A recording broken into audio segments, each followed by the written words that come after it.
So for the last topic of the day, we are going to be solving a multi-step equation involving natural logarithms. So as you can see, it's really similar to the second topic. The only difference is that we're using natural logs. And what is natural log? Natural log of x is our log base e of x. So it's still a logarithm, it's just with base e. Right? So let's go ahead and do some examples. And so if we see logarithm, natural log, we're still going to be following these steps above. So the very first step, we want to isolate the logarithm. So I notice there's a 2 here, right? So we're going to move that over. So this becomes natural log of x plus 2 is equal to 2. Right? So over here, you can do one of two things. So you can go ahead, you can memorize this. That is perfectly fine. If you do that, then you just know that this is x plus 2 is equal e squared, right? But another way to think about this is that let's take e to both sides, right? And I'm allowed to do that as long as I'm doing it to both sides, because we got to keep it balanced, right? And then what do we know about e to the natural log from these property? We know from property 4, right? You can see that if you take e to the natural log of x, so it equals x. So essentially, the x we're talking about over here is not the same over here. This x represents the argument, and our argument in this case is x plus 2. Right? So as you can see, you get the same exact answer. That was very crooked, so let me rewrite it. But as you can see, we get the same answer, right? So if you think it's easier, okay. For me, I usually just think about it this way, right? Because I use properties 3 and 4 a lot, where I take the natural log of e, or I take e to the natural log. So I usually do it this way.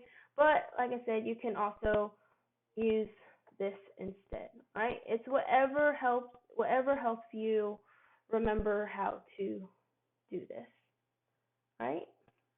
So now that we've done that, so we want to get x by itself. So to do that, I'm going to subtract 2 from both sides, and I'll get e squared minus 2, right? So now so now that we've solved for x, our final step now is to check if it's within the domain of our logarithm. And so over here for natural log, it just has to be, x has to be greater than 0. Right? So there's no restriction on b, because what is b? b is e. It never changes, so we never have to worry about that. But we do have to worry about the argument, and it has to be positive. So we're going to check.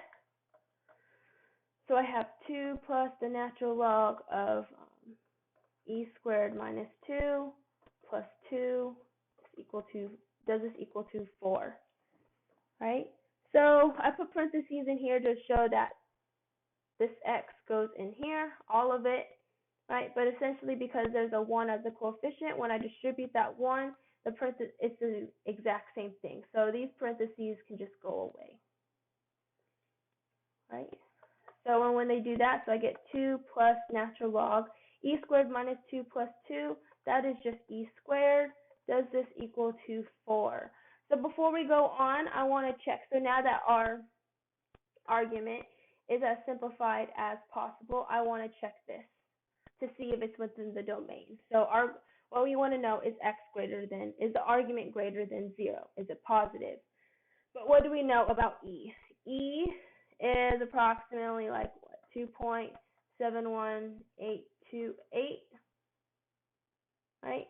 So this is definitely positive. So if I take e squared, right, e squared is just going to be bigger than e, so we know that e squared is 0. Even when we take the square root of anything, it's going to be positive, right? So since this is positive, then this is within our domain. So as of right now, we are good. So what do we want to do? We want to keep going to make sure that these actually equal, to make sure that we didn't do something wrong when solving the example. So what do we know about 2 plus natural log of e squared? So if we look at, I think, property 3, natural log of e to the p is equal to the power. So our power here is 2 is equal 4. And what do you know? 4 is equal to 4. So what does that mean? That means that our domain x is equal to e squared minus 2. Right? So now let's do one more example.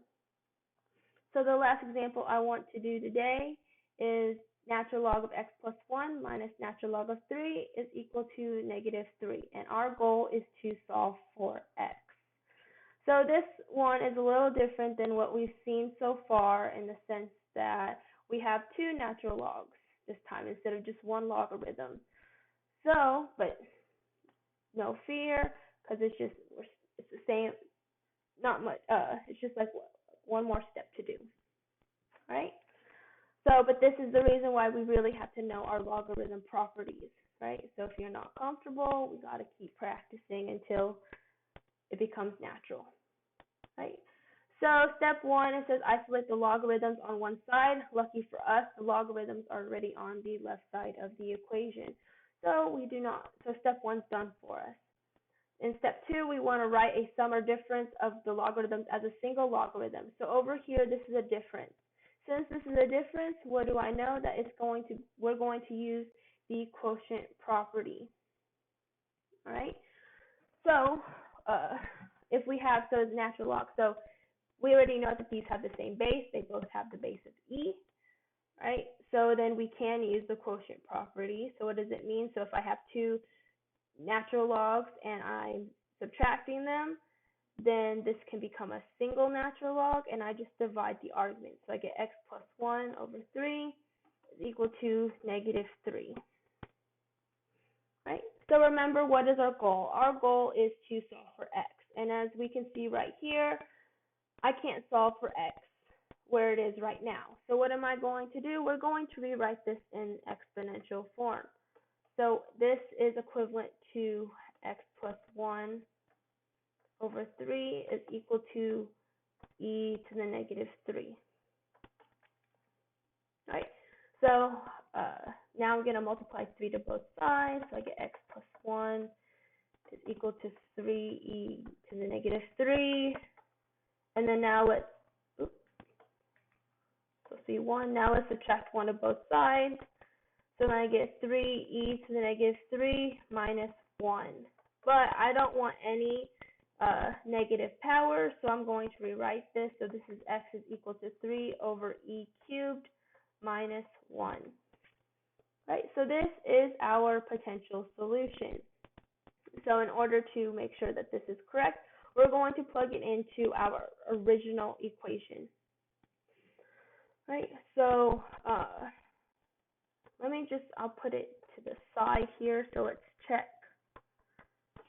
Okay, so I have natural log, and then x, right, this is our x, so this is 3 over e cubed minus 1 plus 1 minus natural log of 3. Is this equal to negative 3? Right? So now let's keep going. So over here again, because there's a coefficient of 1, when I distribute that out, I'll get the same thing. So we can just erase these parentheses. And when I solve, I get natural log, then 3 over e cubed. So, and then negative 1 plus 1 is 0. Minus natural log of 3, is this equal to negative 3? Okay, so before we continue, what we want to do now is we want to check our, what do you call it? Our arguments, sorry. So this time we want to check 2 of them. We're going to check this one and we're going to check this one. So let's do the easier one first, 3. 3 is definitely greater than 0. So we know that this logarithm is within our domain. Now we want to check 3 over e cubed. So we know 3 is positive, e cubed, so we know e is already a positive number, so positive number to the cube, or to any power at all, it's always going to be positive. So I don't really care what what e cubed is. All I want to know is that it's positive. Right? So no positive divided by a positive, that is definitely a positive number. Since that is positive, we know that this is within our domain. Okay, since it's within our domain, we can continue to solve to check our work. All right, so to solve, so when I look at this, it's like, how are we going to get this to be -3? So one thing over here, so the natural log of 3 over e cubed, this is a quotient. So what do I know about quotients? I can use the quotient property. So this becomes natural log of 3 minus natural log of e cubed minus natural log of 3. Does this equal to -3? Right? So looking at I have natural log of 3 here, a positive natural log of 3, and I have a negative natural log of 3 here. What does that mean? That means that is 0. Right? So natural log of 3 minus natural log of 3, that's 0. So I am left with negative natural log of e cubed. Does this equal to -3? When I apply, or is it property 3? Yeah, when we apply property 3, so we know that it's just equal to the power, so this is -3, and it does equal -3. Right, so we did do our work right, and then this is within our domain as we checked over in this step right here. So this is our final answer. Right, so that is it.